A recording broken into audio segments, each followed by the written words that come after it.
감사하고요. 정말 비가 어마어마하네요. 저는 이제 삼성동에서 출발했는데 중간에 차를 주차장에서 빼면서 기다리다가 주차장 안에서만 25분을 기다리다가 도저히 이러다가 안 될 것 같아서 차 버리고 다시 지하철 타고 왔습니다. 오늘 이렇게 뭐 어려운 뭐 환경상에서도 이렇게 와주신 온라인이건 오프라인이건 여러분들께 되게 감사드리고 환영하고요. 오늘 아무튼 제가 한 1시간 정도 말씀드릴 내용은 일단은 앞으로의 미래에 있어서 여러분들의 커리어나 아니면 여러분들의 비즈니스에 있어서 AI라는 단어와 그다음에 빅데이터라는 단어가 들어가지 않고서는 아무래도 커리어라든가 회사의 밸류를 높이는데 한계가 있을 거라고 누구나 다 이야기를 하고 있고 이미 그걸 느끼고 계셔서 이 자리에 오신 분들도 계실 것 같습니다. 간략하게 예, 장표 올려주시겠어요?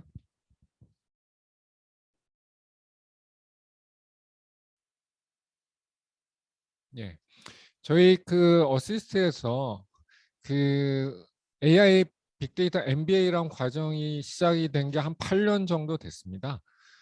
그러면은 그게 2016년 이때쯤에 아마 처음 시작이 될 때 아마 여러분들 딱 머릿속에 기억나는 우리나라 온 국민들에게 AI 인공지능이란 단어를 이렇게 딱 심어준 그러한 사건이 하나 있었잖아요. 여러분들 잘 아시는 알파고 이세돌 구단과 바둑을 해서 그 전까지만 해도 AI라는 게 되게 생소하고 미국이나 뭐 어디 첨단 뭐 나라에서나 좀 이렇게 뭐 좀 하는 걸로 그렇게 인식을 하고 있었는데 그때 이제 저희 학교에서 AI 빅데이터 MBA 과정이 처음 시작이 됐습니다. 뭐냐면은 저희 학교에 있어서의 이 키워드를 잠깐 말씀드리면 AI, 그다음 빅데이터, 그다음에 MBA입니다. 뒤에 뭐 제가 자세하게 말씀드리겠지만 앞에서 그냥 엑기스로 요약을 하면 AI라는 단어와 빅데이터라는 단어 양쪽 다 중요하죠. AI도 어떤 면에서는 지금 최첨단을 겪고 있고 빅데이터도 최첨단을 겪고 있는데 뒤에 말씀드리겠지만 또 AI하고 빅데이터는 서로 뗄래야 뗄 수 없는 샴쌍둥이와 같은 어떤 기술이에요. 거기에 이제 MBA라는 단어가 붙었어요. 그러니까 어떻게 보면 AI나 빅데이터를 배우려면 어떤 공학대학원, 뭐 예를 들면 뭐 카이스트, 서울대, 연세대, 뭐 이러한 어떤 공대에 들어가서 공학적으로 알고리즘을 배우고 뭔가 수학적으로 통계적으로 빅데이터를 다루는 방법론을 배우고 이래야 되는데 사실은 어떤 면에서는 문과를 나오시거나 아니면 사회생활을 오래 하셔서 기존에 있었던 그러한 것들을 따라가지 못하시는 분들이 많습니다. 그런 분들도 나는 AI를 뭔가 배우고 뭔가를 하고 싶은데 어디 가서 그렇다고 내가 이 나이에 뭐 어떤 면에서는 공대 대학원에 시험을 친다고 붙기가 쉽지가 않죠. 거기에 이제 MBA라는 부분은 그야말로 이 AI나 빅데이터는 이제는 공학적인 영역이 아니라 전략, 경영적인 영역으로 이제 이미 트랜지션이 됐어요. 그래서 어떤 경영학적인, 경영 전략적인 부분으로 AI 빅데이터를 배우고 또 공학적인 부분도 배워서 어떤 면에서는 융합형 인재를 키우기 위해서 8년 전에 저희 학교에서 AI 빅데이터 MBA 과정이 시작이 됐습니다. 그래서 저희는 표방하는 게 결국에는 데이터 사이언티스트를 체계적으로 양성을 하겠다. 데이터 사이언티스트가 어떻게 보면 AI와 빅데이터를 다루는 전문가 집단에 있어서의 뭐 여러 가지 직군도 있고 하지만 그냥 통칭적으로 이거를 AI 데이터 사이언티스트라고 표현을 하거든요. 이렇게 되는 순간 뭐 여기에 이제 좀 나이 드신 분, 뭐 선생님도 계시고 젊은 분들도 계시지만 기본의 자기의 커리어의 밸류, 몸값이 그대로 바로 올라갑니다. 그거는 뒤에 자세하게 말씀드리고요. 왜 안 넘어가요? 네, 넘겨주세요. 저를 잠깐 소개를 드리면 사실은 저는 기업체에 오래 있었어요. 그리고 또 약간 좀 제가 봐도 참 웃긴 게 제가 30년 전에 97년도에 저는 이제 연세대학교 전자공학과를 졸업하고 공돌이였어요. 그런데 미국 텍사스 A&M 유니버시티로 유학을 가서 그때 93년도 91년도에 가서 96년도 말에 이제 박사학위를 받았는데 컴퓨터공학으로 박사를 받았거든요. 근데 이제 뉴럴 네트워크라는 그러한 단어가 그때 이제 처음 많이 이렇게 좀 붐이 일어날 때라서 관심이 있어서 그걸 가지고 어떻게 하다가 이제 박사를 뭐 해서 논문을 써서 박사를 받았는데 그때부터 뉴럴 네트워크라는 것까지만 나오고 그 뒤로는 뭔가 이렇게 좀 인공지능이라는 부분이 별로 밸류가 인기가 없어졌어요. 그래서 저도 한국에 들어와서 저는 컨설팅 회사 PwC라는 그 미국계 컨설팅 회사에 들어와서 경영 컨설턴트가 됐습니다. 그러니까 공학 백그라운드의 경영 컨설턴트가 돼서 그 당시에 상당히 좀 재밌었던 게 그때가 제가 들어와서 경영 컨설턴트가 됐던 게 여러분들 기억하시는 닷컴 버블 2000년 초반에 막 그래서 IT 기반의 비즈니스 경영이 막 뜰 때라서 상당히 좀 재미를 봤어요. 그 이후로 이제 이마트에 마케팅 담당 임원으로 조인을 하면서 쭉 그냥 한 13년간을 이런 일반 기업의 마케팅 부문장이 돼서 그냥 일반 경영을 했어요. 그런데 이제 감사하게도 저는 그냥 일반 경영을 하면서도 항상 제가 있었던 이마트나 GS 홈쇼핑이나 홈플러스는 약 1000만 명 이상의 고객 데이터를 가지고 있어요. 그래서 마케팅 부문 안에서 멤버십을 운영하면서 1000만 명 이상의 이마트 고객, 1000만 명 이상의 홈플러스 고객의 구매 데이터, 행동 데이터 이런 것들을 분석하고 영업의 전략을 세우고 그다음에 CRM 활동을 하는 게 이제 제 밑에 제가 직접 그걸 뭐 총괄하긴 하지만 제가 뭐 실무는 한 건 아니고 제 밑에 이제 그걸 담당하는 임원이나 팀장님들이 계셔서 그거를 이제 오랫동안 진행을 하다가 이제 사실은 제가 너무나 아쉬운 게 뭐 제가 30년 전에 AI를 이제 박사를 받았는데 그 뒤로 AI나 빅데이터를 이제 실무로는 했지만 제 커리어에 있어서는 완전히 어떻게 보면 지워져 버린 게 안타까웠어요. 이제야말로 AI 시대가 왔는데 그래서 과감하게 결단을 내려서 이제 뭐 이제 대기업을 그만두고 다시 초심으로 어떻게 보면 그렇다고 제가 뭐 학생으로 다시 뭐 올 수는 없고 어떻게 우연한 기회에 저희 어시스트에서 기회가 주어져서 저희 AI 빅데이터 MBA 과정의 교수가 됐습니다. 그래서 저는 항상 어디 가서 뭐 여기 박동윤 교수님도 계시고 윤성원 교수님도 계시고 뭐 하지만 저는 그래도 많은 저희 그 AI 빅데이터 MBA 학생분들께 자신 있게 말씀드린 게 어떤 면에서는 어떤 학교에서 배울 수 있는 어떤 공학적이고 이러한 부분도 있지만 사실은 기업에서 제가 뭐 그야말로 산전수전 겪으면서 닳고 그다음에 1000만 명의 고객 데이터를 가지고 뭐 그야말로 저는 목을 내놓고 맨날 매출이 안 좋으면은 뭐 영업 마케팅 담당 부문장부터 조폐니까 뭐 이런 걸 어떻게 할까 연구를 하고 고민하고 뭐 이런 어떤 실무의 경험을 가지고 실제적으로 커리어를 높이고 싶은 분이건 비즈니스의 밸류를 높이시는 분이건 좀 더 좀 현실적 있고 좀 더 가까운 그런 부분에 있어서의 교육을 좀 할 수 있지 않을까 그렇게 생각을 해서 많은 저희 동문 분들과 더 자주 만나고 그러한 어떤 역할을 할 수 있을 것 같습니다. 제 소개가 너무 길었는데요. 그 다음 페이지 넘겨주시면 그래서 아무튼 오늘의 주제는 데이터 사이언티스트인데요. 일반적으로 데이터를 제대로 다룰 수 있는 전문가를 데이터 사이언티스트라고 부르는데 넘겨주세요. 일단은 미국의 데이터 사이언스란 뭐 용어를 뭐 다 아시겠지만 일단 데이터 과학이라는 부분인데요. 제가 강조하고 싶은 거는 요거예요.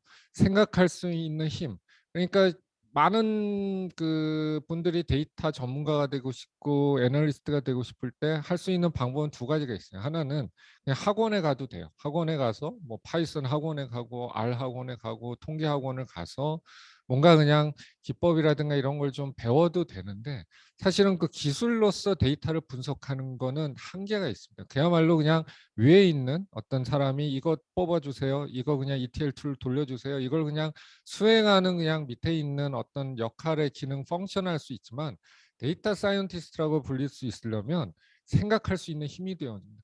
주제가 주어졌을 때 회사에서 이슈가 주어졌을 때 이거를 가지고 자기가 어떤 데이터를 봐야 되고 뭘 분석해야 되고 이거를 가지고 가설을 세워서 우리 회사는 이렇게 돼야 될 것 같습니다까지가 정리가 돼서 그거를 데이터로 근거로 백업을 해주고 그걸로 앞으로의 제안에 대한 내용까지도 해서 딜리버리 하는 게 데이터 사이언티스트지 그냥 뭐 위에 있는 전략팀장이 요거 테이블에 채워와라. 그래서 고거 해가지고 테이블에 채워오는 사람은 데이터 사이언티스트가 아닙니다. 그런 사람은 10년이 지나도 몸값이 올라갈 수가 없어요.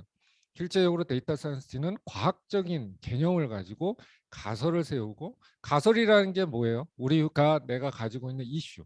위에 있는 팀장이나 임원이 친절하게 지시를 하지 않아요. 야, 우리 매출이 왜 이런지 야, 빨리 좀 분석 좀 해봐. 이 정도 얘기를 하지. 야, 우리 회사의 데이터를 이걸 까가지고 요걸 융합을 해서 이렇게 분석해서 나에게 가져와. 라는 팀장이나 그런 사람 못 보셨잖아요. 근데 많은 사람들이 그걸 못해요. 왜냐? 생각할 수 있는 힘이 없기 때문에. 그래서 저희 MBA에서는 강조하는 게 스킬이라든가 도구도 중요하지만 어떻게 이거를 생각을 하고 그거를 할 수 있는지를 가리키고 있습니다. 그러면 이제 그런 거가 되려면 어떤 역량을 갖추고 있어야 되느냐? 이게 이제 뭐 인터넷에서 제가 구글링 하다 보니까 참 재밌는 그림이 있어서 일단은 기본적으로 모던 데이터 사이언티스트, 그러니까 데이터 사이언티스트가 되려면 크게 1, 2, 3, 4의 역량을 갖추고 있어야 된다고 그래요. 첫 번째는 그래도 매스와 스태티스틱스, 통계 기본은 알아야죠. 그래도 뭐 데이터를 다루려면 뭐 1 더하기 1을 알아야 되고 통계가 뭔지 뭐 리그레이션이 뭔지 이 정도는 알아야 되죠. 두 번째는 이제 프로그래밍 데이터베이스, 이것도 마찬가지. 어떤 프로그램을 분석하고 뭐 이런 거에 위한 어떤 R이라든가 뭐 혹시 들어보셨겠지만 파이썬이라든가 뭐 자바라든가 뭐 이런 건 이제 좀 옛날 얘기고, 뭐 예를 들면 AI를 돌리기 위한 텐서플로우라든가 뭐 기본적인 어느 정도의 RT적인 소양은 갖추고 있어야 됩니다. 근데 요것만 갖추고 있다고 진짜 데이터 사이언티스트냐? 아니죠. 그냥 그 사람들은 그냥 데이터를 다루는 꾼일 뿐이죠. 밑에 있는 도메인 널리지와 커뮤니케이션의 비주얼라이제이션 역량이 있어야 돼요.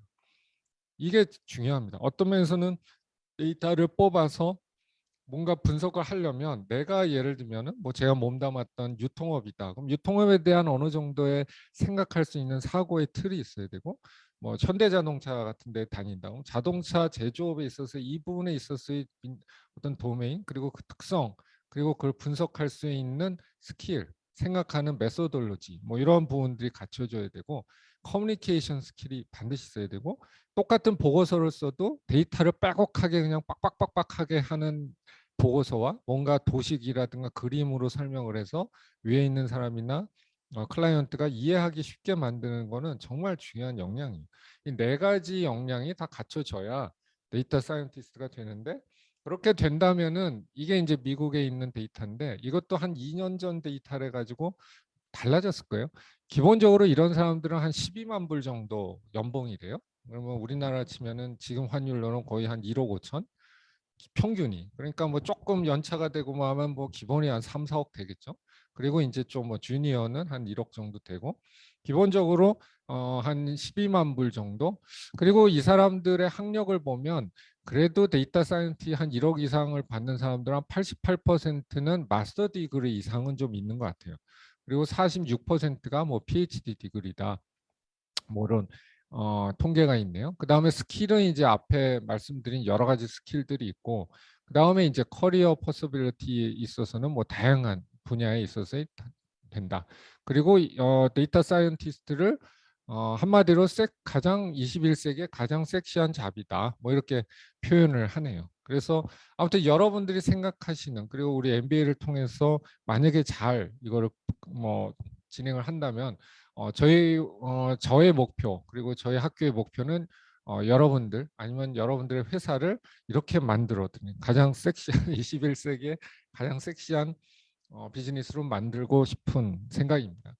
그래서 저희 커리큘럼을 이제 뒤에 설명드리기 전에 아까는 이제 4개라고 설명을 했는데 요거를 그냥 조금만 다시 설명을 하면 컴퓨터 사이언티 IT, 그다음에 매스 스태틱스, 그다음에 도메인 비즈니스 널리지. 이 비즈니스 널리지는 이제 MBA 과정에 저희가 경영 전략, 그다음에 파이낸스, 그다음에 어떤 그 디자인 싱킹, 그런 몇 가지의 그런 꼭 자기의 생각을 정리를 하고 이거를 가지고 뭔가 업무라든가 이런 걸 분석하고 할 수 있게 만드는 스킬에 대한 비즈니스 도메인에 대한 커리큘럼들로 이렇게 짜여져 있습니다. 그러면 이제 그 앞에서는 이제 계속 데이터 사이언스를 얘기했는데 이제 거기에 AI가 또 왜 붙었느냐? AI는 어떤 면에서는 저는 빅데이터와 AI는 서로 함께 살아가는 샴쌍둥이라고 표현을 해요. 요즘에 빅데이터를 분석하는데 빅데이터의 어떤 정의까지 이제 또 강의를 하기 시작하면 너무 시간이 가니까, 빅데이터는 한마디로 그냥 표현하면 모든 큰 데이터인데 정형 데이터, 비정형 데이터, 소셜 데이터 뭐 이런 것들로 이렇게 주어져 있어요. 근데 이거를 가지고 뭔가 의미 있는 걸 뽑으려면 요즘에는 이 AI에 있어서의 뭐 여러 가지 머신러닝이나 이런 기법으로 빅데이터를 분석하지 않으면 너무 복잡해서 이걸 할 수가 없습니다. 또 반대로 빅데이터가 있어야 AI를 학습을 시켜요. 그래서 양쪽이 어느 정도 데이터 사이언티스트가 되려면 AI에 있어서도 지식이 있어야 되고 빅데이터에 대해서도 이해가 있어야 됩니다. 그래서 그 부분을 이제 강조를 하기 위해서 말씀을 드렸고요. 그러면은 이제 AI 빅데이터가 되려면 어떻게 해야 되는가? 앞에서 말씀드린 걸 다시 한번 좀 짚어가면 저는 뭐 기본은 있어야 되고 자원과 역량 그리고 핵심에 대한 어떤 도구나 스킬에 대한 것도 알아야 되지만 제가 계속 강조드리는 것은 상상력과 비즈니스 감각입니다. 특히 AI라는 부분에 있어서는 정말 어플리케이션으로 할 수 있는 영역이 무한대요. 그런데 AI를 가지고 뭘 할 수 있을지에 대한 생각을 사람들이 못하는 거예요. 왜냐하면은 AI에 대한 기본에 대한 것도 뭐 모르는 것도 있지만 실제적으로 내가 하고 있는 업무 중에 내가 생각하고 있는 프로세스 중에 AI로 뭘 할 수 있는지를 매칭을 못하는 부분이 있습니다. 그래서 이거는 저는 상상력의 영역이라고 생각을 해요. 여러분들 우리 대학원에 들어와서 이제 뭐 하다 보면 AI가 대부분 뭐 어떤 컴퓨터 비전, 이미지 처리에 대한 것도 있고 그다음에 자연어 처리에 대한 것도 있고 뭐 검색 추천 뭐 여러 가지 부분이 있는데 실제 업무에 있어서 내가 이걸 가지고 뭘 할 수 있는가는 어떤 상상력의 영역과 비즈니스 감각에 대한 영역입니다. 그래서 제가 거듭해서 조금 중복이 되긴 하지만 제가 안타까운 게 이 영역에 있어서의 것들을 키워야 돼. 그래야지만 주니어가 아니라 그야말로 어떤 면에서는 시니어나 어떤 전문가가 들어가는 부분이 있는데 많은 부분들이 너무 그냥 공학적인 거. 아, 나 그냥 빨리 파이썬 배우고 싶어요. 그냥 R로 분석하는 거 배우고 싶어요. 그거에 너무 초점을 맞추고 있는 것 같아서 제가 여튼 강조드립니다. 그러면 AI를 통해서 할 수 있는 상상력이라고 한 부분에 있어서 저는 이제 제가 5년간을 아니 15년간을 업무에서 실제적으로 해보다 보니까 전 나름대로 프레임워크를 짠 게 AI를 가지고 우리가 할 수 있는 거가 5가지 정도로 나뉘더라고요. 뭐냐면 첫 번째는 뉴 비즈니스 크리에이션이에요. 일단은 AI로 들어가서 뭔가 새로운 비즈니스나 새로운 영역을 만들어낼 수 있다. 여태까지 없던 사업들, 영역을 만들어낼 수 있다. 두 번째는 새로운 고객의 경험을 만들 수가 있다. 세 번째는 어떤 회사 내에 엄청나게 복잡하고 어려운 문제를 풀 수가 있다. 뭐 예를 들면 제가 몸담았던 이마트 같은 경우는 구매, 발주, 수요 예측 이런 게 엄청 그걸 내가 어떻게 알겠어요? 뭐 예를 들면 이거 같이 비 오는 날에 이마트 양재점 여기 근처에 있잖아요. 이마트 양재점에서 오늘 수박이 몇 통 팔릴까? 이걸 어떻게 알아요? 그런데 그걸 알아서 분석을 해서 예측을 해서 과연 오늘 같은 날 수박을 50통을 이마트 양재점에 갖다 놔야 될지 70통을 갖다 놔야 될지를 분석을 해야 돼요. 그거를 제대로 안 하면 뭐 다 갖다 버려요. 너무 그 발주가 많아지면 어떤 이러한 복잡한 문제를 푸는데 AI가 쓰이고요. 그다음에 맥시마이즈 이피션시 그래서 어떤 효율을 높이는 부분 특히 이제 공장이라든가 이런 데서 무인화를 통해서 AI를 통한 로보틱스라든가 여러 가지를 통해서 효율을 높이죠. 사람을 줄이고 뭐 꼭 좋은 것만 아니지만 아무튼 효율 기업에 있어서의 맥시마이즈 그다음에 포캐스팅 앤 프레딕션 예를 들면 주가 예측 그다음에 뭐 환율을 예측한다든가 뭐 이게 어떤 면에서 가장 많이 쓰이는 영역 중에 하나죠. 이상징후 탐색 뭐 여러 가지 뭐 해킹을 방지하는 거 이런 여러분들이 존재하는 모든 부분에 있어서의 AI가 다 속속들이 있습니다. 여러분들의 핸드폰에는 또 AI가 엄청난 게 있죠. 기본적인 시리 애플의 시리라든가 그 음성 그 인식하는 부분이라든가 이런 부분들은 다 AI로 할 수 있는 부분입니다. 그래서 요거는 그냥 넘어갈게요. AI라는 부분에 있어서의 어떤 학습 영역은 뭐 인공지능이 있고 머신러닝이 있고 딥러닝이 있는데 이러한 부분에 있어서의 커리큘럼을 저희는 아주 깊숙이 들어가서 뭐 각각에 있어서의 어떤 알고리즘이라든가 이거를 가지고 어떤 것들을 할 수 있는 앞에서 제가 5가지 말한 것들을 어떻게 이제 실행을 할 것인가에 대한 어떤 어플리케이션 영역들을 또 배웁니다. 그러면 이제 앞에서는 이제 간단하게 데이터 사이언스가 뭐고 AI를 왜 배워야 되고 빅데이터가 무슨 상관인지를 뭐 급하게 잠깐 말씀드렸다면, 이제 아무래도 여기 오신 여러분들께서는 과연 그래도 관심이 있어서 데이터 사이언티스트가 될 수 있을까? 내가 AI를 좀 배워서 우리 회사를 좀 트랜스포메이션 할 수 있을까? 뭐 이런 여러 가지 고민을 가지고 계신데, 우리 회사래 우리 학교에 입학하시는 분들의 많은 어떤 걱정과 질문들이 계세요. 아마 요게 이제 몇 분 이제 졸업하신 저희 동문분들도 오셨는데 똑같은 고민을 하시고 아마 입학하셨을 거예요. 조금 있다가 잠깐 그런 말씀을 들어보겠지만, 대부분의 이제 뭐 제일 큰 게 이거예요. 문송인 나도 과연 할 수 있을까? 내가 이걸 따라갈 수 있을까? 데이터 사이언티스트가 돼서 과연 이직할 수 있을까? 내가 원하는 빅데이터 부서로 갈 수 있을까? 내 경쟁력에 도움이 될까? 뭐 이런 고민들, 내가 과연 따라갈 수 있을까? 뭐 이런 어떤 고민들을 대부분 분들은 다 비슷하게 하고 계십니다. 그런 면에 있어서 가장 부분들이 저는 되게 좋은, 저희에 있어서가 왜 AI와 MBA가 붙었느냐. 어떤 면에서 문과에 계신 분들은 이런 고민을 크실 거고, 그다음에 상당히 놀랍게도 우리 회사, 자꾸 회사 죄송합니다, 말버릇이 그렇게 우리 학교에는 IT 회사 대표님들만, 자기가 코딩도 하시고 뭔가 해서 데이터 분석하는 회사에 자기가 대표이사를 하시는 분들도 많이 오세요.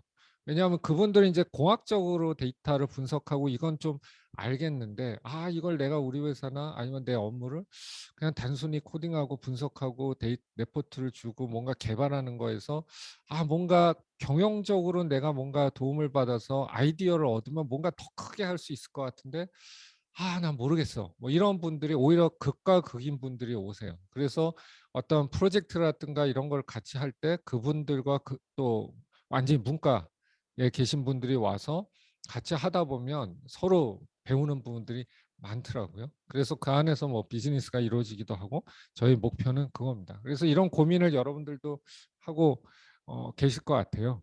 그런데 이제 그러면 이제 뭐 그렇다고 뭐 안 할 거냐. 그래서 아마 많은 대학원이라든가 뭐 AI나 데이터 사이언스에 뭐 관련된 대학원이 저희 학교만 있는 건 아니기 때문에, 근데 이제 그런 부분에 있어서 많은 타 대학원들이 있습니다.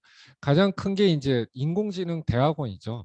어, 어떤 면에서는 국가에서 지원금을 주고 국가에서 지원해 주는 그런 대학원 프로그램, 서울대, 연고대, 그다음에 카이스트, 그다음에 한양대, 중대, 울산대인가? 뭐 이렇게 한 8개인가 9개인가가 인공지능 대학원. 거기는 뭐 기본적으로 가기도 어렵습니다. 그리고 너무 거기는 그냥 공학, 그리고 공학을 전공하신 교수님이 본인들의 학위 그 논문 페이퍼를 내기 위한 그야말로 연구 중심이죠.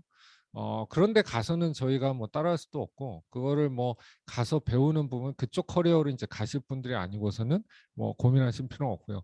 그다음에 이제 어떤 주로 기회포착형이라고 좀 표현을 하긴 했는데, 그냥 옛날로 치면은 뭐 어떤 통계학과, 옛날로 치면 문헌정보학과, 옛날로 치면 뭐 도서관학과, 무슨 과가 약간의 이제 데이터를 조금 다루면서 뭐 데이터 융합학과 뭐 이런 이름으로 해서 바뀐 그런 학과들도 있고 대학원들도 있어요. 그런데 사실은 이제 본류가 어떤 면에서 예전에 있었던 과들 그 이름을 좀 바꾼 거기 때문에, 사실은 근본적으로 우리 직장을 다니시는 분이나 이거에 있어서 뭔가 정말 해답을 얻으셔야 되는 분께 맞춰져 있는 그러한 과정들은 아니죠. 그리고 일반적인 MBA 과정들도 있습니다. 그래서 뭐 이거는 뭐 다른 학교긴 하지만 뭐 좀 학교 관점의 강의가 많이 있는 것 같아요. 철저하게 저희는 직장인들이신 어떤 이거나 아니면은 이쪽에 있어서의 니즈를 가지신 학생분들에게 초점을 맞춘 커리큘럼들을 정리를 하고 있습니다. 그래서 저희는 뭐 이 세 가지의 니즈를 명확하게 이해하고 있어요. 아마 여기에도 참석하신 분들이 이 세 부분 중에 한 분이실 것 같은데, 첫 번째는 아무튼 비즈니스 모델을 개선하고 회사 성과나 경영호를 높이기 위한 대표님이거나 임원분들 레벨에 좀 어떤 고민을 하시는 위에 분들. 그다음에 두 번째는 이건 약간의 좀 중견기업급 이상이고요. 그 다음에 이제 비즈니스를 성장시키고 싶은 스타트업 대표들. 그다음에 세 번째는 본인의 실무 능력을 높이고 추가적인 학위증 커리어를 업그레이드하고 승진이나 이직을 통해서 새로운 비전의 커리어, 즉 데이터 사이언티스트라는 커리어로 가고 싶은 이러한 세 분의 니즈를 저희는 아주 잘 알고 있고 그거에 맞춰서 나름대로의 커리큘럼이라든가 이런 것들을 준비를 하고 있습니다. 그런데 이제 그 중에 가장 중요한 게 커리큘럼도 중요하지만 뒤에 말씀드리겠지만 교수님들이 중요하시죠. 저희 학교의 지금 되게 특징은 아마 여러분들이 서울과학종합대학원이 좀 생소하실 수도 있지만 그런 면에 있어서 오히려 요즘에 있어서의 미래지향적인 대학원 저희는 오픈 플랫폼이라고 뒤에 자세하게 말씀드리겠지만 40여 분의 이제 전문가로 구성된 교수진들이 있습니다. 이 교수진들은 어떤 면에서는 저희 어시스트에 있는 내부 교수님, 그 다음에 이제 좀 이따 소개해드릴 외부의 타 대학에서 엄청나게 이 부분에 있어서 이 전문 그리고 강의를 또 잘 해주시기로 유명하신 분들을 저희가 모셔오고 또 인더스트리에서 어떤 뭐 전문 연구원이라든가 일반 기업에서 이쪽 분야에 있어서 아주 명망 있는 분들을 저희는 모셔와서 강의를 구성을 합니다. 그래서 타 대학원에서는 거기에 계신 교수님 중심으로 이렇게 운영을 하다 보니까 상당히 입맛에 맞춰서 강의를 구성하기가 쉽지 않을 때가 있습니다. 그거를 이제 저희는 오픈 플랫폼 시스템이라고 하는데요. 저희 학교 어시스트가 뒤에 말씀 학교 소개도 하겠지만은 한 학교 설립된 지 한 30년 가까이 됐어요.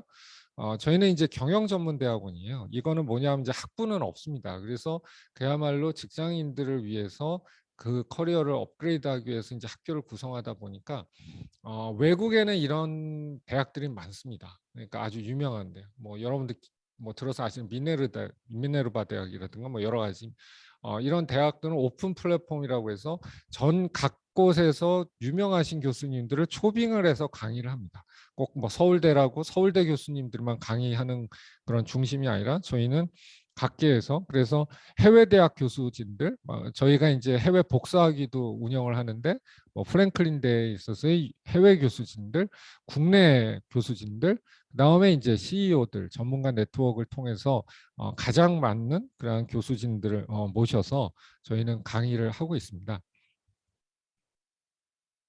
예, 그래서 저희 그 요게 뭐 사진을 일일이 뭐 다 설명드리긴 그렇고 뭐 저도 요 중에 하나고 여기에는 각각에 있어서의 전문적인 교수를 저희 학교에서 맡고 계신 분들도 계시고 예를 들면 인공지능 연구원의 성영진 교수님이나 이광희 교수님 뭐 데이터 마케팅 쪽에 있어서 유명한 이진영 대표 그다음 그다음에 이 자리에 이제 참석해 주신 우리 한세대 뭐 박동윤 교수님이나 그다음에 윤성현 교수님이나 뭐 그다음에 홍수필 교수 뭐 각각의 이제 또 타 대학에서도 또 어떤 강의를 상당히 좀 잘 하시는 교수님들을 저희가 어렵게 모셔서 이와 같은 많은 분들이 교수진으로 있어서 여러분들에게 계속해서 어떤 그 과목을 좀 가르치시고 업그레이드를 해드릴 수 있습니다. 그러면 간략하게 그래도 이 자리에 좀 저희가 굳은 날에도 와주셨는데요. 박동룡 교수님 잠깐 나오셔가지고 뭐 어떤 좀 강의를 하고 계시고 뭐 저희 어시스트 뭐 특징이 뭔지 잠깐 뭐 말씀 좀 해주실 수 있으면은 예.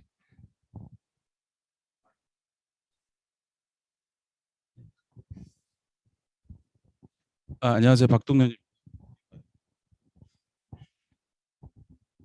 좀 당황스럽네요. 사실 이게 이런 얘기를 할 자리라고 저는 생각 안 하고 그냥 편하게 앉아 있다 가면 되는 거라고 생각을 했었는데 아무튼 제가 이 어시스트하고 그 이전을 맺은 게 생각해보니까 2018년부터 했던 것 같습니다. 그래서 2018년 맞는 것 같으네요. R1, R2 강의를 계속 쭉 했고요. 저는 뭐 간단하게 저 소개를 좀 드리면 일단 연대에서 학부하고 대학원을 했고요. 그다음에 그 박사는 그 유니버시티 미시간에서 했습니다. 그래서 95년에 학위를 받았고요. 그래서 96년부터 한신대학교에서 지금까지 쭉 계속 있습니다. 그래서 통계학을 계속 했고요. 그다음에 그 R을 갖고는 워낙 오랫동안 제가 썼었기 때문에 그 뭐 R 갖고 R을 어떻게 쓴다라고 하는 거는 이제 잘 알고는 있는데 이제 문제는 아까 금방 말씀해 주셨듯이 이쪽 분야랑 저랑 관련이 없으셨던 분들한테 R을 어떻게 효과적으로 알려드리냐라고 하는 게 좀 쉽지는 않더라고요. 그래서 근데 R을 쓰는 것만 중요한 거는 아니고 또 사실은 그 스토리를 만들 수 있는 그런 힘이 있어야 되는데, 그러니까 그 통계학이라는 게 사실 좀 어렵습니다. 그래서 뭐 배워보시면 아시겠지만 그 단기간에 끝낼 수 있는 거는 이제 아니다라고 생각을 하는데, 그래서 저는 어떤 식으로 그 강의를 진행을 하느냐 하면 앞으로 계속해서 하실 수 있는 기반을 마련해 드린다라고 생각을 좀 하고 있고요. 그래서 R1하고 R2 수업은 R에 대한 기본적인 얘기가 R1으로 진행이 되고, R2에서는 회귀 분석하고 로지스틱 회귀 모형을 합니다. 그래서 근데 좀 어렵죠. 그래서 굉장히 어려워들 하시는데, 그래서 아무튼 어떤 식으로 공부를 계속 하시면 좋겠다라고 하는 이제 방향 같은 걸 잡아드리고, 그다음에 어떻게 하시면 좋겠다라고 하는 그 방법들 뭐 이런 거를 좀 말씀을 주로 드리고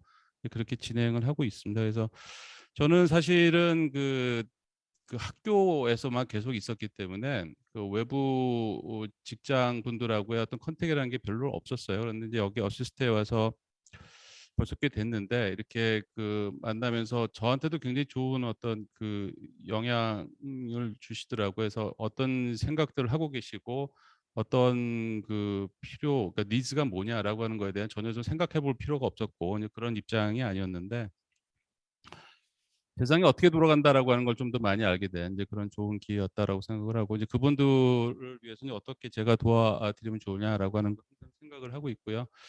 그래서 아무튼 나름 굉장히 노력을 하고 열심히 좀 하려고 노력은 하고 있습니다. 그래서 아무튼 다음에 또 뵙게 되면, 수업 시간에 뵙게 되면 그때 아무튼 열심히 더 진행을 해서 노력을 하도록 하겠습니다. 감사합니다. 혹시 윤석영 교수님 지금 아직 아까 접속은 하고 계신데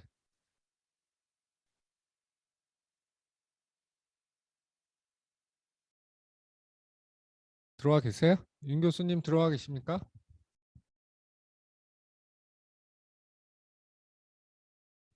아, 그래요? 타이밍이. 예, 그러면은 어 이제 뭐 이렇게 그 한 세대나 연세대에서 이제 근무하시는 교수님들도 계시고, 이광희 교수님 들어와 계세요? 예, 저희 또 인공지능 연구원이라고 또 인공지능을 아주 뭐 집중으로 하는 그 연구소가 있습니다. 거기에 이광희 교수님 잠깐 화면 예, 키시고 잠깐 인사해 주시겠어요? 예, 예, 안녕하세요. 어, 네, 제가 좀 소속이 여러 번 좀 바뀌어서, 어, 현재는, 미브 스튜디오스라는 그 메타버스 회사에서 CTO로 근무를 하고 있고요. 제가 이제 여기 어시스트 강의를, 어, 작년, 예, 작년 하반기하고 올해 상반기에 이제 두 번 정도 이제 진행을 했고, 앞으로도 이제 또 이제 강의할 기회가 이제 있을 것 같은데, 네, 저는 이제 예전에는 그 제조업에서 주로 컴퓨터 비전이나 영상 처리 알고리즘 이런 쪽으로 많이 했었고요. 뭐 이제 의료기기 쪽에도 있었고, 그다음에 이제 뭐 인공지능 연구원도 중간에 거친 다음에 이제 뭐 보잉 한국기술연구소에서 스마트 팩토리에 이제 뭐 비주얼 예, 그 공장 자동화 이제 그런 쪽에 AI를 적용하는 일들을 했었고요.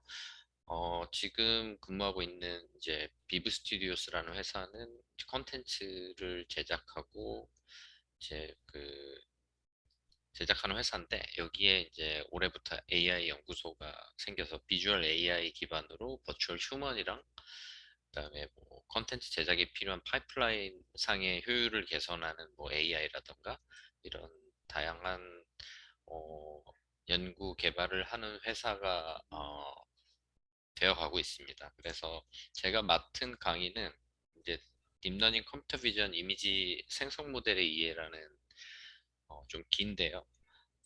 그런 강의를 이제 해오고 있고, 이번에도 이제 강의를 하면 이제 비슷한 커리큘럼으로 조금 더 이제 최신 동향에 맞춰서 강의를 하게 될 것 같습니다.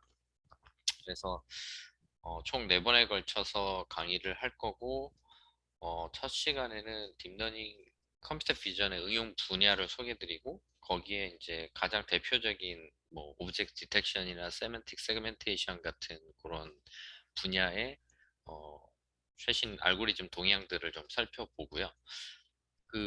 아무래도 컴퓨터 비전의 AI 모델을 이제 학습하려면은 굉장히 많은 데이터를 가공해야 되는데 이 데이터를 가공하는 데이터 파이프라인에 대한 실습도 진행을 할 예정이고요.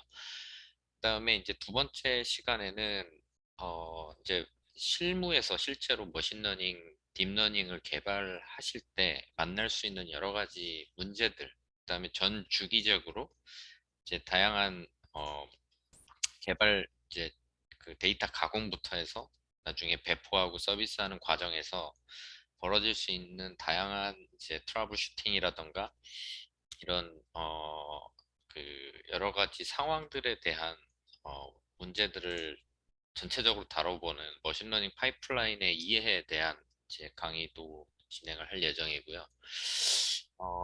이제 세 번째, 네 번째 시간에는 이제 컴퓨터 비전 안에서 이제 생성 모델에 대해서 강의를 할 예정입니다. 그래서 요즘 워낙 빠르게 발전하고 있는 제너러티브 어드버서럴 네트워크라는 그 대표적인 생성 모델하고 그다음에 거기에 이제 파생된 이미지 투 이미지 트랜슬레이션 이런 이제 실제 그 다양한 컨텐츠 생성에 이제 많이 적용되고 있는 여러 가지 그 알고리즘들을 살펴보면서 동향이나 그다음에 응용 사례를 보고 거기에 이론적인 이제 기초 내용을 다룰 예정이고요.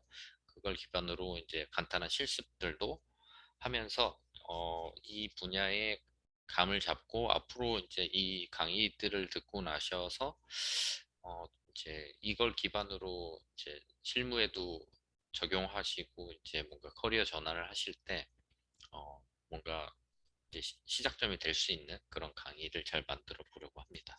네, 네, 감사합니다. 예, 감사합니다. 시간이 좀 많이 가서 오 교수님 짧게 잠깐 저희 또 부주임 교수를 맡고 계신 오태영 교수님가 예. 네, 네, 안녕하세요. 저는 이번에 어시스트에 처음 임용이 된 오태현이라고 하고요. 이 어시스트 오기 전에는 미국 유니버시티 오브 미시시피에서 한 4년 정도 교수로 스포츠 애널리틱스라는 분야에서 교수로 근무를 했고요. 이제 스포츠 애널리틱스가 뭐냐고 이제 물어보신다면 이제 좀 스포츠에서 이용하는 그런 다양한 데이터들을 좀 처리하는 이런 건데 예를 들자면은 뭐 축구 중계 화면을 따서 그 데이터를 분석을 해서 뭐 누가 움직임이 어떻고 이런 것들을 이제 빅데이터 분석을 통해서 많이 하는 그런 업무를 했었고요. 뭐 제 주요 이제 분야는 이제 뭐 자연어 처리라든지 이쪽 분야인데 수업을 아직 제가 임용된 지 얼마 안 돼가지고 수업은 당장은 맡은 게 없고 아마 내년에는 오신다면 저를 좀 뵐 일이 좀 있으실 것 같은데 아마 올해는 아쉽게도 저를 직접 뵐 일은 없을 것 같습니다만 아마 다음 해부터는 자주 뵙게 될 것 같습니다. 네, 감사합니다. 예, 뭐 간략하게 좀 소개를 드렸지만 아무튼 다양한 이런 백그라운드 교수님들이 아까 뭐 한국에 오랫동안 교수 생활을 하신 분도 계시고 이와 같이 인더스트리에서 하시는 분도 계시고 뭐 한국에 입국한 지 이제 한 3주 되신 것 같은데 뭐 미시시피에서 조인하신 분들도 계시고 아무튼 다양한 교수님들이 여러분들과 함께 하실 겁니다. 예. 예. 그래서 아무튼 이런 다양한 교수님들이 이제 과목을 구성을 하는데요. 아무튼 크게 저희는 1학기, 2학기, 3학기로 이제 석사 과정을 이제 마무리하는 걸로 되어 있습니다. 그래서 첫 번째 학기에는 아무래도 이제 워밍업이 필요하죠. 그래서 경영학 공통 저희는 이제 아무래도 MBA적 사고정 어떤 제가 생각하는 힘이라고 표현을 했는데 이러한 어떤 스트레이징 매니지먼트 파이낸셜 어카운팅, 그다음 스태틱스 디시전 모델스 뭐 이런 어떤 그 기본적으로 아셔야 되는 기본 소양, 그다음에 경영을 위한 이해하는 부분, 그다음에 데이터 사이언스의 이제 기초, 밸류 프로포션 AI라든가 빅데이터 비즈니스 위한 디자인 싱킹이라든가 그 IP intellectual property, 그다음에 data driven decision, 데이터 마케팅 이런 기본적으로 좀 아셔야 되는 기본 소양 에 대해서 이제 좀 배우신다고 이해하시면 되고요. 그래서 어떤 면에서 첫 학기에는 좀 머리를 이렇게 깨고 머리를 좀 여는 그러한 과정이라고 보시면 됩니다. 두 번째 학기부터가 이제 조금 복잡해집니다. 어떤 면에서 이제 좀 기본적인 컴퓨터 스킬이라든가 애널리틱 스킬은 배워야 되기 때문에 이제는 수학, 통계학, 뭐 다변량 분석이라든가 뭐 이런 부분들이 이제 좀 들어가고요. 그다음에 이제 우리 박 교수님께서 R1, 2, 그다음에 DBMS, SQL 데이터베이스를 다룰 줄 알아야 됩니다. 그다음에 빅데이터 분석 방법론과 딥러닝, 파이썬, 데이터 마이닝 뭐 이런 부분들을 이제 기초적인 걸 배워서 위에 있는 문과적인 소양과 아래에 있는 약간의 이제 좀 스킬을 좀 배우신 다음에 3학기 마지막 전공 심화 때는 이제 이거를 합쳐가지고 대부분의 이제 실습이라든가 새로운 알고리즘을 통해서 어떤 돌려보고 어플리케이션을 구현해보는 쪽으로 이제 데이터 마이닝을 이제 심화로 들어가고 그다음에 딥러닝 이해하고 개인화 추천 알고리즘 및 실습, 텍스트 마이닝, 그다음에 아까 뭐 컴퓨터 비전, 아까 이 교수님 말씀하신 그다음에 뭐 RPA라든가 앱이라든가 뭐 이런 부분. 그리고 제일 마지막에 이제 빅데이터 플랫폼을 실제적으로 구축을 해보는 실습, 그다음에 논문 뭐 이렇게 구성이 되어 있어서 아무튼 저희는 3학기 1년 반 동안 열심히 좀 따라오시고 한다면은 석사 MBA를 마치고 그다음에 이제 실제적으로 약간의 아까 말씀드린 어떤 도구 스킬적인 어떤 역량과 그다음에 생각하고 뭔가 비즈니스 도메인이라든가 커뮤니케이션의 스킬을 가질 수 있는 구성으로 나름대로 잘 구성이 되어 있습니다. 그래서 이러한 과정 그다음 그다음에 죄송해요. 앞장으로. 그다음에 사실은 MBA에 있어서 가장 중요한 게 솔직히 공부만 하려고 MBA를 하신 분들이 그렇게 많기도 많지만은 사실은 얻을 수 있는 거는 동문들과의 네트워크 그리고 동문들 간에 서로 관계가 돼서 서로 간에 밀고 도와주는 그러한 부분들이 가장 중요한 그래서 이러한 부분들에 있어서는 또 저희 학교에서 다양한 액티비티라든가 뭐 멘토링 프로그램이라든가 이런 부분들을 많이 진행을 하고 있습니다. 그래서 저희가 저희 그 과정에 여태까지 한 8년 동안 운영이 돼서 한 16기 정도 15기인가 16기 뭐 이런 그 각각의 기수가 있어요. 그래서 그분들이 초반에 이제 저희 학교를 졸업하신 분들이 모여서 이 책을 냈어요. 그래서 가장 섹시한 직업 데이터 사이언티스트라는 어떤 책을 내서 이거 벌써 책 나온 지 좀 됐죠. 한 4, 5년은 된 것 같은데 거기에 이제 졸업생 분들이 나름대로 본인들의 스토리를 적어서 이와 같이 뭐 좀 책까지 냈었습니다. 이게 저는 MBA에 있어서 가장 중요하다고 생각을 해요. 같이 모여서 같이 스터디도 하고 서로 간의 커리어를 나누는. 그래서 그 다음 페이지 나눠주시면 그래서 어떤 면에서는 본인의 커리어를 좀 업그레이드 하고자 하는 생각을 가진 분들 중에 몇 분 좀 그래도 뭐 좀 성공 스토리라고 생각하시는 분들이 예를 들면은 그냥 마케팅 담당을 담당하셨던 분이 어떤 문과를 졸업하셨겠죠. 그런 분이 이제 메가존이라고 클라우드 전문 기업입니다. 데이터 센터로 이직을 한다든가 호텔 경영학을 전공하셨어서 호텔 쪽 관련된 업무를 하시던 분이 구글 코리아로 이직한다든가 같은 회사 내에서도 그냥 일반 법무팀이었는데 이제 데이터 관련된 팀으로 한다든가 아니면은 육아휴직 동안에 공부를 좀 하셔서 AI 최적화 팀으로 옮긴다든가 본인께서 생각하시는 부서라든가 이런 쪽으로 이러한 공부를 한 백그라운드와 학위를 가지고 옮기시는 분들이 이제 많이 계십니다. 그리고 그 외에도 뭐 LG U+의 상무님이라든가 간호사분들도 계시고요. 그다음에 제약회사, 그다음에 배재대 의료 패션학과 김현숙 교수님이라고 참 이분이 뭘 이렇게까지 공부하시는지 저는 옆에서 볼 때 의아했는데 아무튼 패션 디자인을 AI로 한번 접목해 보겠다고 교수님이 꽤 나이도 드신 분인데 오셔서 또 졸업하셨고요. 그다음에 구글 코리아 담당 부장님도 뭐 졸업하시고 지금 같이 공부하고 계십니다. 그래서 이와 같은 다양한 백그라운드의 분들이 오셔서 AI하고 빅데이터를 공부를 하고 계신데요. 이 자리에 감사하게도 이 구준 날에 또 저희 졸업하신 동문 두 분이 좀 와주셨어요. 그래서 세 분 와주셔가지고 잠깐 나오셔가지고 본인 소개하고 저희 과정을 통해 가지고 뭐 어떤 그 좀 도움을 받았는지 잠깐 좀 소개하는 거를 시간을 갖도록 하겠습니다. 우리 권재필 님부터 예, 잠깐.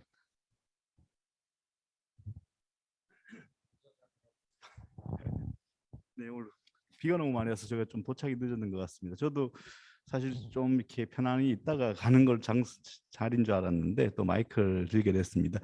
사실 제가 박동영 교수님 사실 그 저희 동기 중에 이제 그 수업을 들으면서 가장 몰입감이 좋았었고 정말 많이 배운 교수님이신데 항상 저희가 코로나 때문에 그 줌 채널로만 뵀었습니다. 오늘 제가 실물로 영접했네요. 만나뵈서 반갑습니다. 네, 안녕하세요. 저는 지금 비바 시스템즈 코리아라는 회사에서 이제 근무하고 있는 권재필이라고 합니다. 혹시 제약사에서 오신 분 계시나요? 없으시죠? 예, 저희 회사는 이제 그 라이프 사이언스 인더스트리를 대상으로 CRM을 서비스하는 이제 CRM 회사고요. 사실 저는 원래 이제 그 IT 쪽에 전공은 아니었었어요. 업무도 마찬가지고 원래 제약회사 쪽에서 한 18년 이상 좀 근무를 하다가 우연치 않은 기회에 제약 쪽에서 이제 SF이라는 이제 CRM 업무를 좀 많이 하다 보니까 이제 CRM 회사로 좀 옮기게 됐는데 옮기면서 좀 생각을 해봤습니다. 사실 MBA는 언젠가는 해봐야겠다라는 생각을 되게 많이 했었었고요. 근데 그 MBA가 뭐냐라는 것에 있어서는 사실 목적은 뚜렷하지 않았었어요. 남이 다 하니까, 다른 사람이 다 하니까 그냥 MBA 하나 간판 하나 제 이력서 하나 적는 게 중요하지 않을까라는 생각으로 사실 처음에는 저는 알토대 아마 원서를 썼을 겁니다. 2017년도에. 근데 이제 썼다가 사실 뭐 회사 생활이 너무 바빠가지고 그냥 우야무야 이제 아예 이렇게 입학은 하지 않고요. 시간이 좀 흐르다 보니까 사실 이왕 공부하는 거 사실 이게 마음먹기 쉽지 않지 않습니까? 보면 사실 본인이 공부하기는 거긴 하지만 좀 집에서도 많이 도와주셔야 되고 회사에서도 업무도 조금 좀 예, 같이 병행하기 힘든 점도 있고 아마 결정하시기 되게 힘드셨을 것 같아요. 저도 마찬가지였던 것 같습니다. 그래서 기왕 하는 MBA 조금 더 스페셜티가 있는 걸 해보자라는 생각을 했었고요. 그와 동시에 마침 저도 사실 이제 IT 회사로 좀 옮겼기 때문에 좀 데이터 관련의 업무 그리고 분석 이런 부분에 대해서 조금 관심이 가던 시기였었습니다. 그러다 보니까 사실 여러 학교를 좀 찾아보던 중에 제가 알기로는 사실 그 AI 빅데이터 전공으로 좀 오래된 학교가 여기가 아닌가라고 생각을 했었고요. 제 주변에도 참 희한하게 이렇게 제약 쪽의 분들이 여기 어시스트에 좀 많이 다니셨어요. 알토도 그렇고. 그리고 이제 제가 했던 전공 그 AI 빅데이터 전공에서도 제가 또 지인이 이제 또 있었고 그렇게 해서 이제 입학해서 공부를 하게 됐습니다. 그리고 이제 올해죠. 올해 이제 졸업을 하게 됐었는데요. 사실 아까 여기 뭐 이렇게 나오시는 분들만큼 저는 사실 아직까지 성과는 없습니다만 계속 진행 중이라 생각하고요. 그리고 2년을 갖다가 지나면서 좀 느낀 점으로 말씀을 드리면 다른 것보다도 사실 이제 그 아까 교수님께서 이제 오픈 플랫폼 교수님 진이라고 말씀을 드렸었는데 저도 그 입학 설명회 때 와서 처음에 물었던 질문이 그거였었어요. 교수진 선생님은 어떻게 돼 있죠? 라고. 왜냐하면 그때는 좀 자세한 설명이 없어서 가지고 그때 이제 똑같은 이제 그 방향성으로 말씀하셨었는데 사실 조금 잘 모르겠더라고요. 근데 2년이 지난 시점에 생각해 보니까 오히려 각 분야 정말 현업에 계시는 분들 또 학교에 계시는 분들 또 다양한 분들이 또 교수님으로 오셔서 강의를 하시는 걸 들어보니까 2년이 지난 지금에 느끼는 건 이론적으로 그리고 실무적으로 좀 다양하게 제가 경험할 수 있고 좀 배울 수 있는 계기가 되지 않았나라고 생각을 하고 있습니다. 아마 뭐 다 목적을 가지고 오셨을 것 같은데요. 사실 여기 빈 공석이 많지 않습니까? 사실 제가 듣기로도 되게 많이 오신다 그러셨는데 비가 와서 좀 참석이 저조하신 것 같으세요. 이 상황에서 또 여기까지 찾아오신 거가 되게 좀 큰 행보이신 것 같고요. 그리고 또 AI 그 BSL 어시스트 학교에서의 또 이제 시작으로 해서 뭐 생각하셨던 꿈이라든가 이런 걸 시작할 수 있는 오늘이 중요한 시간이 좀 되셨으면 좋겠습니다. 네, 이상으로 인사드리겠습니다. 감사합니다. 네.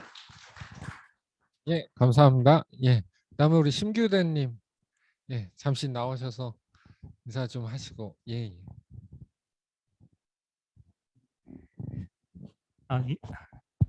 예. 안녕하십니까. GS건설의 심규대 책임연구원이라고 합니다. 보통 건설사라고 하면은 조금 AI 빅데이터 쪽으로 좀 많이 뒤처진 네. AI 빅데이터 쪽으로 많이 좀 뒤처진 분야라고 생각하는데 사실 그게 좀 맞는 것 같고요. 그러다 보니까 더 관심이 많이 갔던 것 같습니다. 그런데 보통 학원이나 이런 데 하면은 좀 약간 의지도 강하고 그래야지 좀 완료할 수 있었을 것 같은데 저 같은 경우도 학원도 조금 신청도 하고 그다음 온라인 강의도 많이 신청했는데 결국은 좀 수업을 많이 못 듣고 좀 빼먹고 결국은 완료를 못했던 것 같습니다. 근데 아무래도 학교에 가면은 좀 동기분들도 있으시고 그다음에 약간 동기부여가 되다 보니까 과정만 충실히 수행을 하면은 AI 빅데이터의 전문가는 모르겠지만 어느 정도는 다 아실 수 있고 하기 나름에 따라서 분명히 전문가도 되실 수 있을 것 같아요. 저 같은 경우는 인생에 있어서 크게 한 3번의 그 변화기가 좀 있었던 것 같은데 첫 번째는 예전에 미국 기술사를 따면서 이제 이 건설사 쪽으로 들어왔던 그게 한 번이 좀 있었고 그리고 박사를 받으면서 이제 나름 그 팀의 전문가로서 인정받으면서 이제 포지션을 했는데 이번에 MBA를 하면서 느낀 점은 이제 이쪽 분야로 연구를 아예 틀게 됐습니다. 그래서 최근에 연구소로도 옮기게 되었고 이제 회사 연구소 쪽으로 옮기게 되었고 많은 도움이 되는 것 같습니다. 제가 느낀 거는 혹시라도 이제 관심이 있거나 만약에 꼭 필요하다고 느낀다면은 우선은 도전을 한번 해보고 그게 어떤 것인지 모르겠지만 이제 자격이든 뭐든 이제 성취를 하시면은 나중에 꼭 도움이 되실 거라고 생각합니다. 예, 이상입니다. 감사합니다. 지금 또 한 분 홍성환님 잠깐 나오셔가지고 예.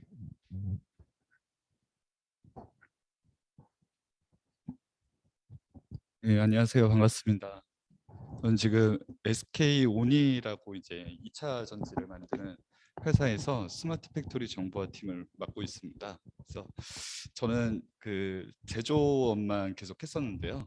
원래 시작을 엔지니어로 시작을 해가지고 그 기존에 이제 디스플레이를 패널을 만드는 그런 이제 회사에서 그 품질 분석을 좀 하던 엔지니어였습니다. 그래서 많은 데이터들을 가지고서 이제 분석을 해보고 싶었는데 이제 한 10년 이상을 이제 하다 보니까 데이터가 점점 많아지고 그 제품의 난이도가 올라가고 그러면서 공정도 복잡해지고 너무 많은 이제 복잡한 데이터들을 사람이 분석할 수 없는 지경까지 왔었고 그래서 이제 빅데이터 분석 그리고 AI 알고리즘 이런 부분들이 이제 계속해서 들어오는데 그 이런 이제 많이 몰랐던 거예요. 많이 몰라가지고 좀 공부를 한번 해보고 싶다라고 생각을 해서 이제 지원을 하게 됐고 그 결과 이제 이 이직도 성공하고 이제 팀도 맡게 되는 이런 이제 성공 스토리를 좀 가지게 된 것 같습니다. 그 이제 제가 그 LG 디스플레이에서 마지막에 그 몸담았던 곳이 AI 빅데이터 분석 팀이라는 곳으로 갔었는데 그때는 사실 뭐 알고리즘이나 모델이나 이런 것들을 알고 간 건 아니었고 이런 거를 좀 한번 해보고 싶다라고 해서 갔었는데 많은 이제 석박사 분들하고 이렇게 얘기를 하다 보니까 지식의 한계를 너무 느끼게 돼가지고 좀 이제 여러 학교들을 찾아봤었고 그 중에 가장 좀 커리큘럼이 좋고 교수진이 좋다라는 평을 가진 어시스트를 좀 오게 됐습니다. 그래서 한 1년 반 정도 진짜 좀 힘들게 그 지나왔는데 그래도 또 이제 끝나고 나니까 그게 다 양분이 되고 굉장히 좋은 저에게 좋은 그런 경험이 됐던 것 같습니다. 그래서 나중에 이제 어떤 곳을 선택하실지는 모르겠지만 또 좋은 기회가 돼서 또 본인의 어떤 커리어가 됐든 또 아니면 인생의 좋은 스토리가 경험과 스토리를 쌓아가셨으면 좋겠습니다. 감사합니다.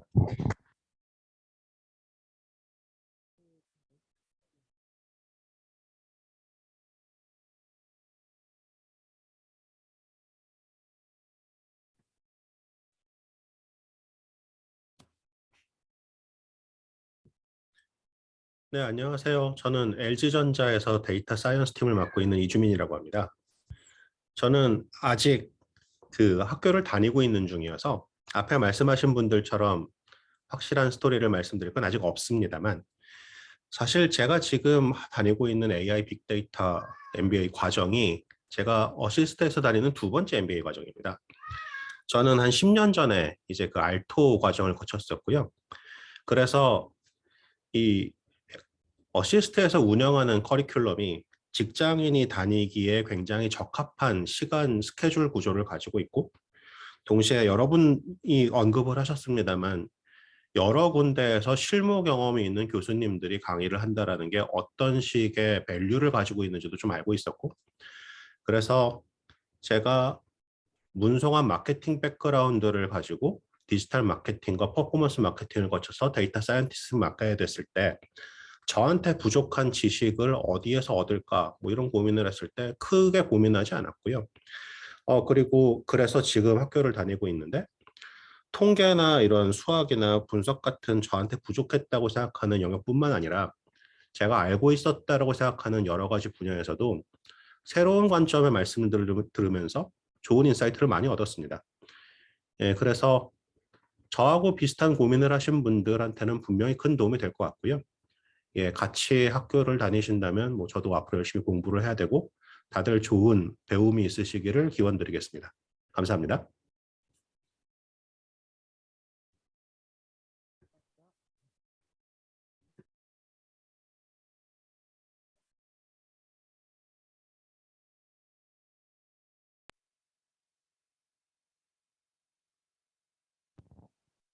예, 다양한 또 백그라운드의 동문분들이 뭐 많은 어떤 좋은 성과라든가 말씀을 주셨고요.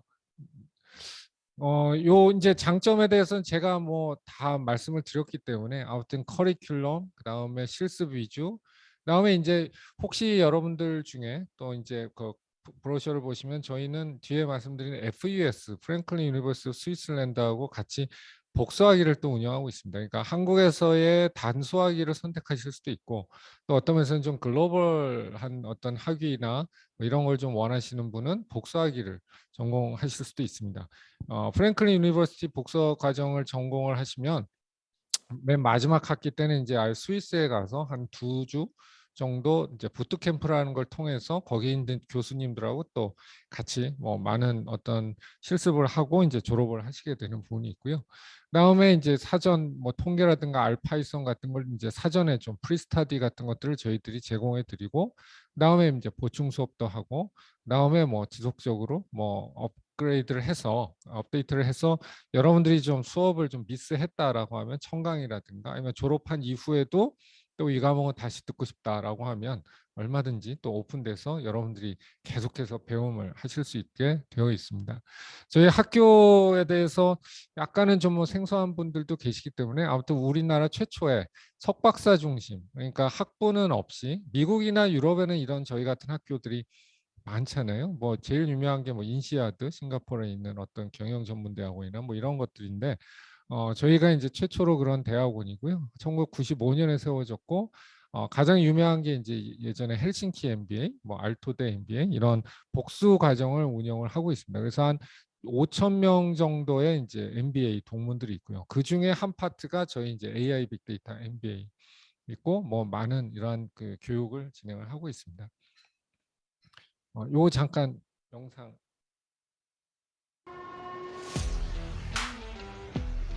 Seoul Business School offers management degrees from world-renowned universities. Courses are 100% in English, online, and on the weekends to avoid interrupting your work responsibilities. With over 6,000 alumni, we're the largest graduate business school in Korea. Earn a degree in Executive MBA from Aalto University in Finland, ranked 42nd in the world, Master of Science in Technology Management from Stony Brook University in New York, 45th among U.S. universities, AI Big Data MBA from Franklin University in Switzerland, accredited in the United States, Doctorate DBA from Middlesex University in London, ranked 79th in the world. Add your talents to our diverse academic community by enrolling today. Generous scholarships are available from qualified candidates.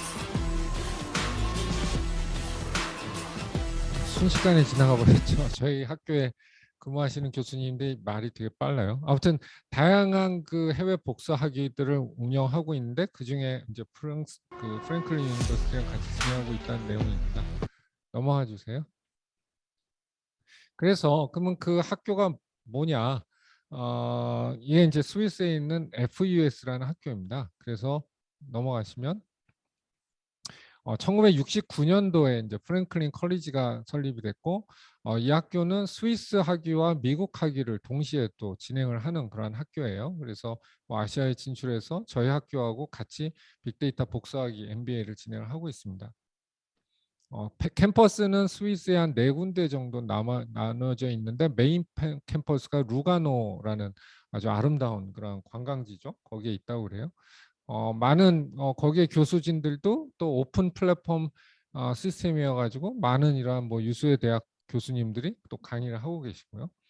그다음에 아까 참고로 말씀드렸다시피 이제 FES의 복수학위를 선택을 하시면 3과목 정도를 더 들으세요. 그러니까 여름 학기 동안에 스위스에서 교수님들이 오셔서 강의를 직접 해주셔서 3과목 정도의 스위스 교육을 더 받으시고 그다음에 마지막 학기에 8월에 이제 스위스에 이제 방문을 합니다. 그래서 예를 들면 이 사진은 그 저희 졸업생분들이 FES 학위분들이 가셔서 뭐 예를 들면 네슬레 본사에 방문하셔서 네슬레의 데이터를 가지고 같이 프로젝트를 한다든가 그 사진들이 이제 뭐 이렇게 회의를 하고 뭐 같이 프로젝트 하고 뭐 이런 내용입니다.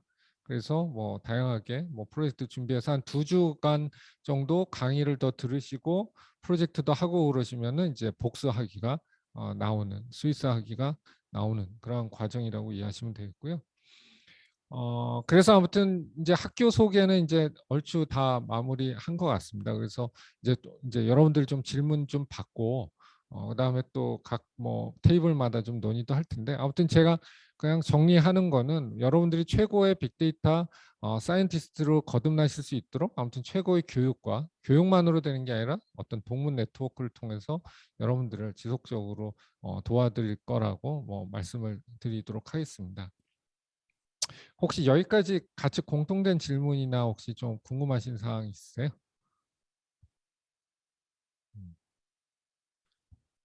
예.